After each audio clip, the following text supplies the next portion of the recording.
Hay quienes miden sus vidas por momentos clave: bodas, trabajos nuevos, viajes memorables. Yo, en cambio, he medido la mía por las horas que he regalado durante los últimos 10 años.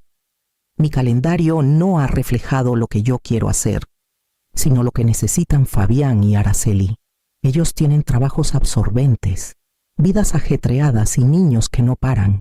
Y en algún momento, sin darme cuenta, me convertí en la solución automática para todo. Todo empezó de a poquito.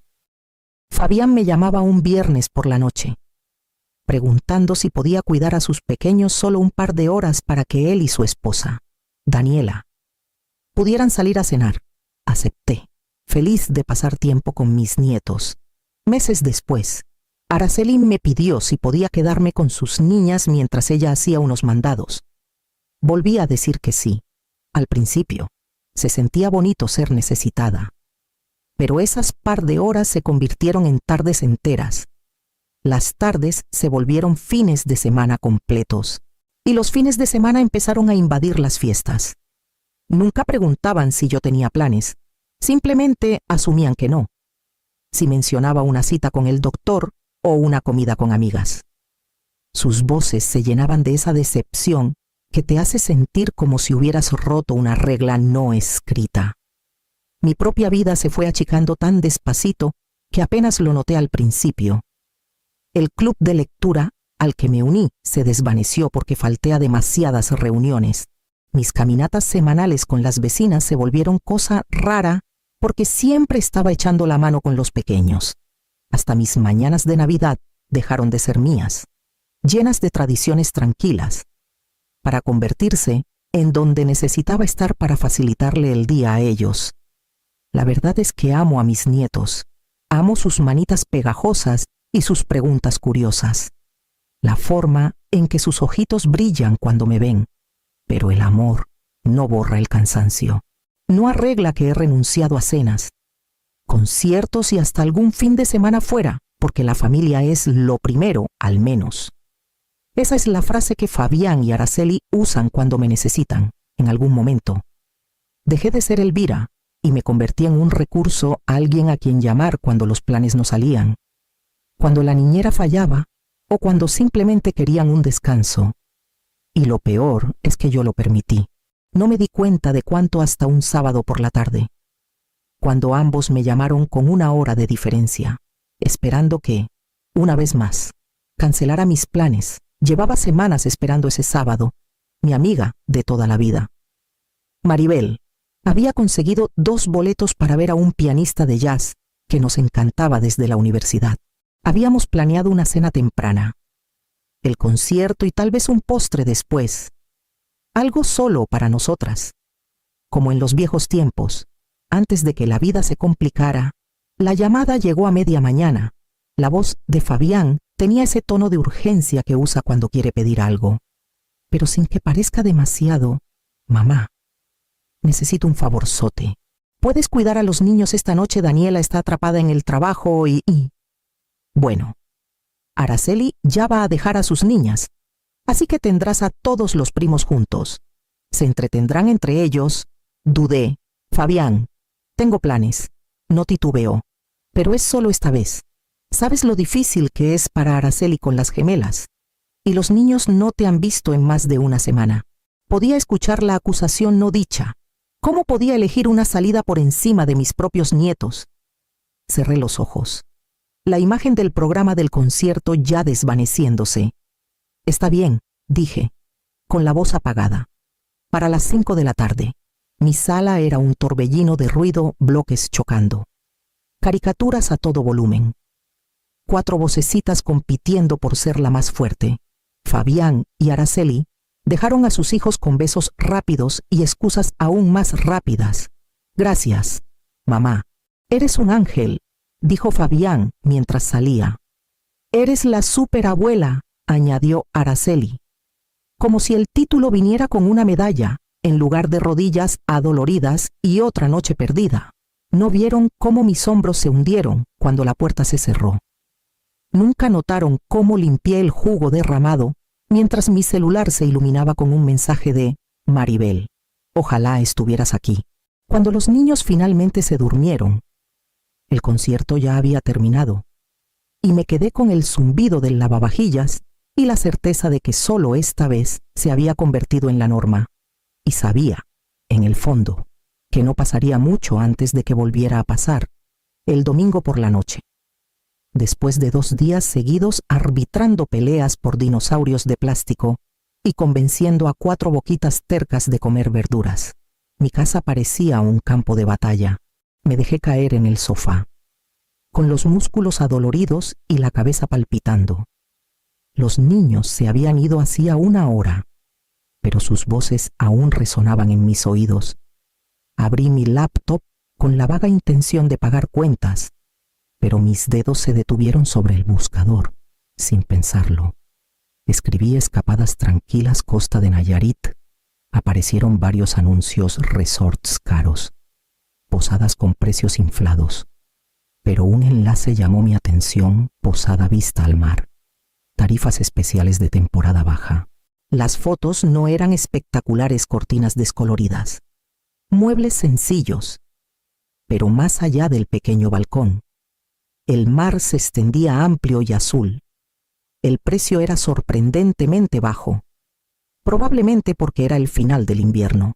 3 noches por menos de lo que suelo gastar en comida para los nietos cuando se quedan, antes de que pudiera arrepentirme. Hice clic en reservar ahora. Mi mano temblaba ligeramente mientras escribía los datos de mi tarjeta, como si esperara que alguien irrumpiera por la puerta para detenerme. Cuando apareció la página de confirmación, un peso que no sabía que cargaba se aligeró lo suficiente como para respirar diferente.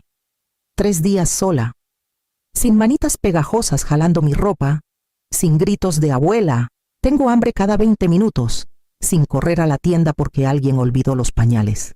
Solo yo, el mar y el silencio. Moví el correo de confirmación a una carpeta en mi laptop etiquetada recibos de seguro. Un lugar que sabía que Fabián y Araceli nunca revisarían si fisgoneaban mientras les mostraba fotos o los ayudabas a imprimir algo. Era ridículo esconder mis propios planes de mis propios hijos, pero la experiencia me había enseñado que encontrarían la manera de hacer que todo girara en torno a ellos, por primera vez en años. Estaba haciendo algo sin pedir permiso o ajustar mi vida a la de ellos, y no iba a darles la oportunidad de quitármelo. El plan era perfecto: mantener la boca cerrada, contar los días y escaparme a la costa sin causar olas. Pero durante la cena del domingo en casa de mis papás, bajé la guardia. Araceli se quejaba de lo inquietos que habían estado los niños últimamente. Y yo, sin pensar, dije, unos días junto al mar les harían maravillas. Fabián alzó la mirada de inmediato. El mar espera. ¿Vas a algún lado? Mi tenedor se quedó a medio camino. Solo un viajecito que he estado planeando. Nada del otro mundo. Eso fue todo lo que necesitaron.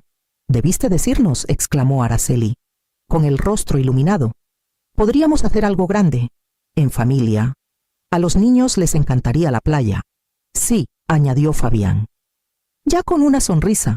Rentamos una casa grande. Todos podemos relajarnos.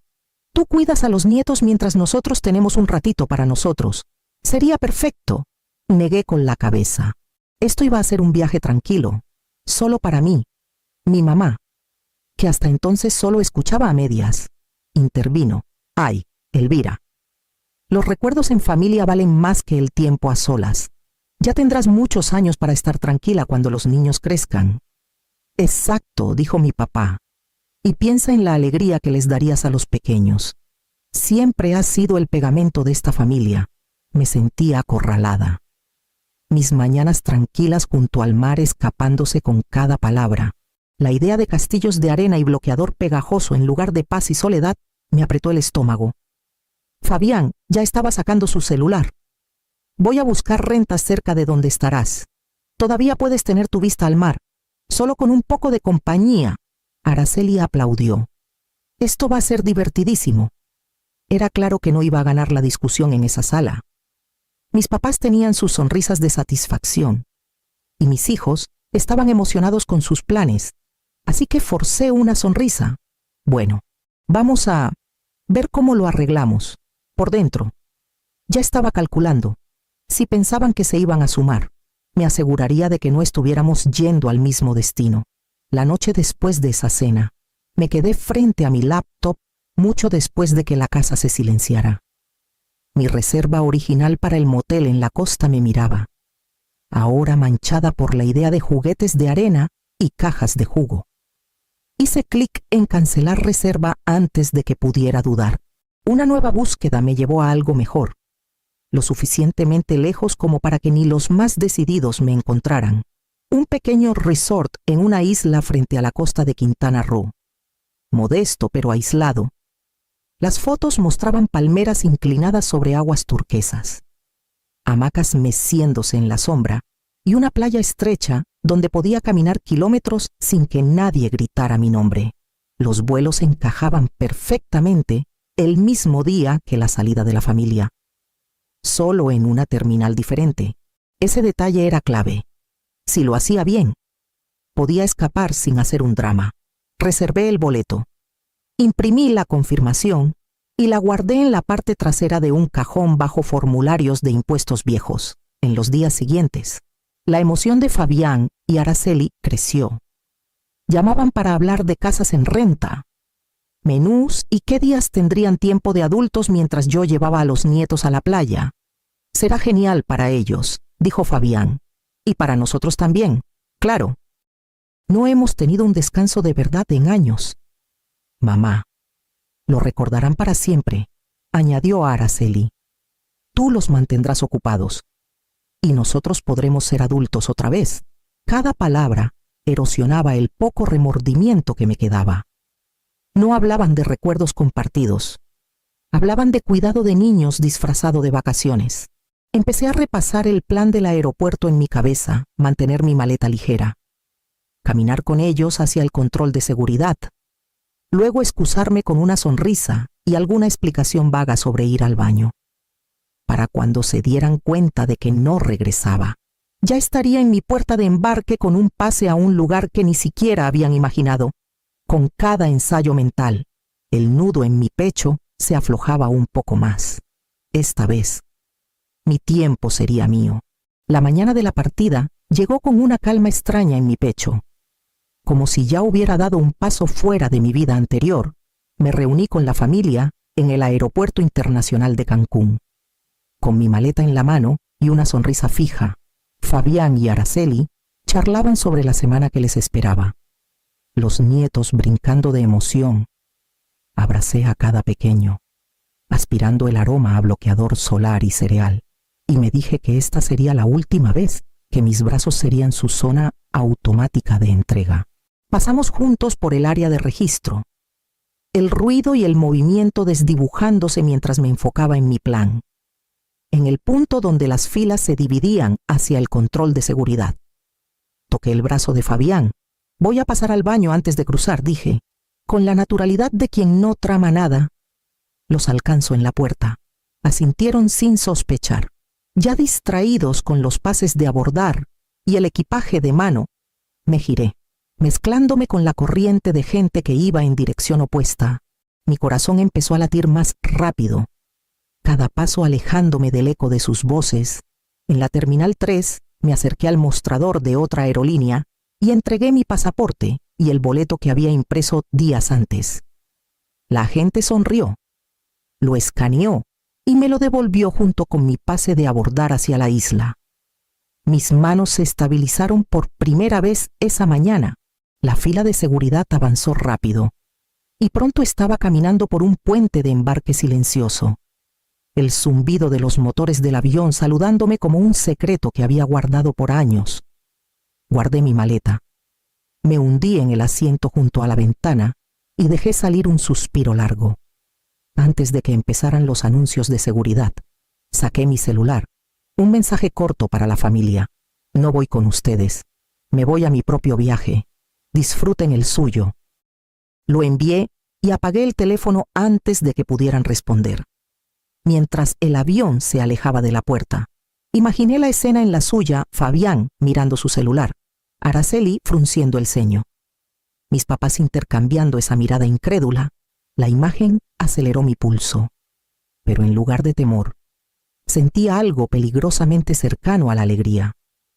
El avión despegó, y con cada nube que pasaba, el peso que había cargado por años se aflojaba. Cuando nivelamos, lo único que sentía era el zumbido de la libertad. El aire en la isla era diferente, suave, cálido, con un toque salado del mar en cada respiro, desde que bajé del pequeño ferry que nos trajo desde el continente. Sentí mis hombros relajarse como no lo habían hecho en años. Mi cuarto era sencillo, pero perfecto, una cama frente al balcón, el sonido de las olas colándose por la puerta abierta. La primera mañana, dormí hasta que el sol estuvo bien alto sobre el agua, sin despertador, sin pasos fuera de mi puerta, sin vocecitas gritando «¡Abuela!». Pasé horas estirada en una silla de playa, con una novela en las manos y los dedos de los pies enterrados en la arena tibia. Las únicas interrupciones eran el mesero ofreciendo té helado o el viento hojeando mi libro antes de que estuviera lista. Era un silencio que casi había olvidado que existía denso, sin interrupciones, como si el mundo se hubiera acordado de dejarme ser. A mitad del viaje, me uní a un tour de snorkel. La risa del guía era contagiosa, y el agua era tan clara que podía ver el destello plateado de los peces como relámpagos rápidos. Me encontré charlando con facilidad con dos mujeres del grupo, desconocidas que no sabían nada de mí, salvo que estaba por mi cuenta. Compartimos la cena esa noche, la conversación fluyendo sin mencionar responsabilidades ni sacrificios. De vuelta en mi cuarto, noté mi celular en la caja fuerte del hotel. Por un momento, pensé en encenderlo, solo para ver. Tal vez habría una disculpa, tal vez silencio, tal vez nada. En lugar de eso, cerré la caja fuerte, dejando el teléfono en la oscuridad. Lo que fuera que me esperaba al otro lado de esa pantalla, podía esperar un poco más. La última mañana, el sol se derramaba sobre el balcón, y la marea estaba tan baja que podía escuchar el murmullo de las olas pequeñas contra la orilla. Me había prometido no mirar hasta que el viaje terminara, pero la curiosidad ganó. Abrí la caja fuerte y saqué mi celular. La pantalla se iluminó con un estallido de números, llamadas perdidas en las centenas. Mensajes sin leer apilados como ladrillos. Una lista de correos de voz tan larga que tuve que deslizar. El primer mensaje que abrí era de Fabián. «No lo puedo creer. Eres egoísta. Luego, Araceli, arruinaste todo. Los niños lloraron todo el día». Los mensajes de mi mamá vinieron después. Una mezcla de regaños y sermones morales. «Le debes una disculpa a tu familia. Te criamos mejor que esto». Los de mi papá eran más cortos, pero igual de punzantes. «Llámanos, ahora». Seguí deslizando, mensaje tras mensaje. Ninguno preguntando si estaba enferma, a salvo o siquiera viva. No era preocupación lo que llenaba sus palabras, era indignación. Había roto el sistema en el que confiaban por años, y eso era lo único que parecía importar. Los correos de voz eran peores. La voz de Fabián era cortante, la de Araceli aguda e indignada, la de mi mamá rompiéndose en llanto a media frase, como si mi ausencia fuera una herida que pudiera mostrar para ganar simpatía.